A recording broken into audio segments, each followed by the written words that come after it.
Again, yung advantage na meron sila dito is pwede nilang hawakan yung bush magdamag, yung range advantage with Haji. Ayan na, covered. Pumasok din na hindi umabot yung Tyrant's Revenge.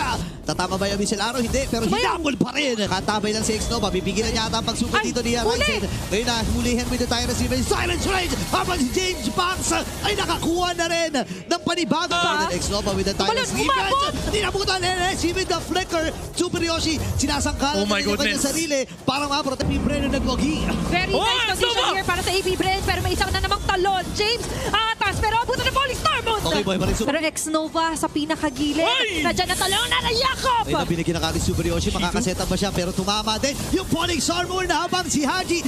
Magiginig sa target, si Shizu ay nakakasayaw din. Pero siya itong pinagsalusuluan ng kapatid miyembro mula dito sa AB Brand. Kailangan lumabas. Oh my God! Pinabutan pa ng Tyrant's Revenge with that Flicker. At ang Ni X-Nova, naku po. Si James, pwedeng taranan! Si James sana magiging target din. Dito na napakabilis! Glulets, joke lang yung Glulets. Long talaga pangalan nun.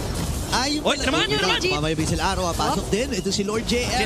Sila. Pero chichilan sila. Fender Nurse ay nabitawan na ni Haji, pero libre target. At dito, kailangan mag-wings by wings ni Haji. Tawag si X-Nova, pero may ibit din natin Super Yoshi habang si Haji. Naku, 5 miyembro, nagsalo sa kanyang Shadow Kill. Alam nila na nabuubusan na ng kits. Team of Smart Omega, round number 2. Sabi ng AP Brain, James dito ay sasalubog din. Doon ang kanyang mga folks. X-Nova! Tyrant's Revenge and Tyrant's Rage combo, ladies and gentlemen. At ang AP Brain, ready na maglinis. Ang barangay ay nire-raid na nila. At sila